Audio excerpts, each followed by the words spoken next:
தலைவராக இருக்கும்போது எங்க நடிகர் சங்கத்துக்கு எந்த இஷ்யூ எடுத்துட்டு போனாலும் உடனே ஆக்சசபிளா இருந்திருக்காரு. நடிகர் சங்கம் இன்னைக்கு கடன்ல இருக்கு, அன்னைக்கு கடன்ல இருந்து மீட்டு எடுத்துட்டு வந்தவர். முதல்ல கடன் அடிச்ச தலைவர் அவர் தான். நிறைய பேர் சொல்லுவாங்க படிச்சு பல டிகிரி இருந்தா எல்லாரும் சாதிச்சிருவாங்கன்னு. அதாவது படிக்காதவங்க எல்லாம் வந்து சாதிக்காம இருந்தது கிடையாது. எங்க கேப்டன் வந்து அந்த வகையில பாத்தீங்கன்னா இந்த நடிகர் சங்கத்தை வேற ஸ்தாய்க்கு எடுத்துட்டு வந்தவர். இன்னைக்கு நடிகர் சங்கத்துக்கு பேர் வைக்கணும் வைக்கக்கூடாதுன்ற விஷயம் எல்லாம் நிறைய பேசப்படுது. அரசியல் பண்ணாம சினிமாக்கு அவர் என்ன மாதிரி ஒரு முன்னுதாரணமா இருந்திருக்காருன்னு யோசிச்சு அதுக்கப்புறம் முடிவு எடுக்க வேண்டும். சினிமாக்கும் அரசியலுக்கும் நல்ல ஒரு முன்னுதாரணமா இருந்தவர்.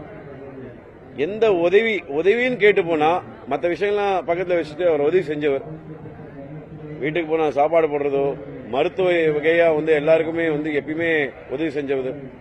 ஏன் எனக்கே நிறைய பேர் ப்ரீ ஜட்ஜ்மெண்டலா இருக்காங்க. அந்த வகையில் அதை நினைக்கும் போது ரொம்ப சோசியல் மீடியால அவரை ரொம்ப டார்கெட் பண்ணதா நான் ஃபீல் பண்ணேன். உண்மையான தலைவர் எங்களுடைய captain. We'll always miss him.